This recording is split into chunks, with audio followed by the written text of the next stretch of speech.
नीलम दिशा हमर नमस्कार दर्शक लोकन एहि चैनल के सब्सक्राइब करबा के लेल लाल बटन का दबाव आ तकर बाद घंटी पर क्लिक क के नव नव मैथिली गीतक आनंद उठाओ।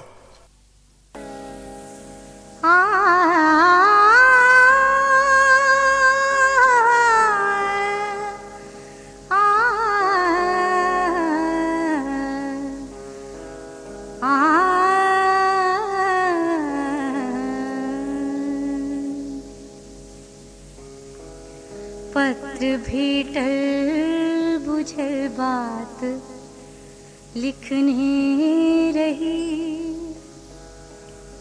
बात सोचो ओझड़ा दैत छी। पत्र भेटल बुझल बात लिखने रही, बात सोचो ओझड़ा दैत छी। पत्र भेटल बुझल बात लिखने रही, बात सोचो ओझड़ा दैत छी।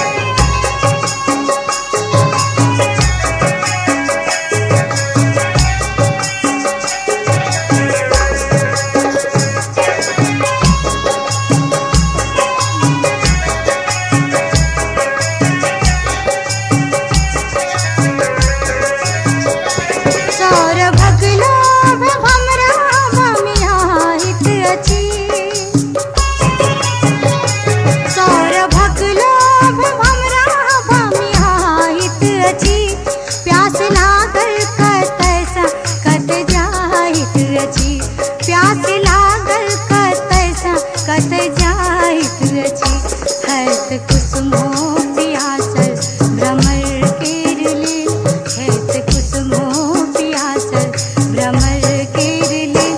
झाँपिया चर के पानी उड़ा दैत छी, झाँपिया चर के पानी उड़ा दैत छी।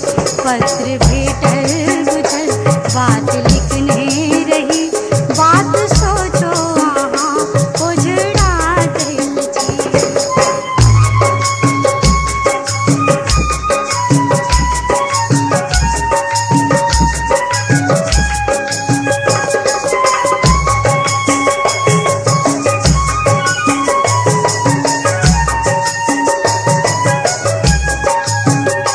तन मलमल जका मोन मखमल जका, तन मलमल जका मोन मखमल जका। मुँह चानी जका दाँत मोती जका, मुँह चानी जका दाँत मोती जका। साज अलके कपोलो सकुचल नयन, साज अलके कपोलो सकुचल नयन। फूल कहिए कांटो गड़ा दैत छी, फूल कहिए कांटो गड़ा दैत छी। पत्र भेटल बुझल बात लिखने रही, बात सोचो ओझड़ा दैत छी।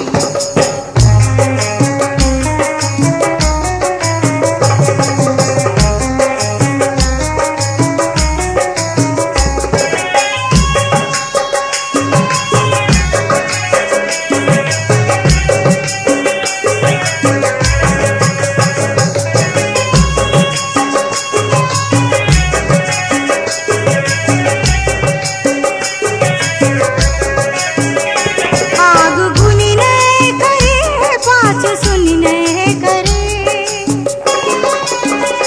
आग गुनने करे पाछ सुनने करे।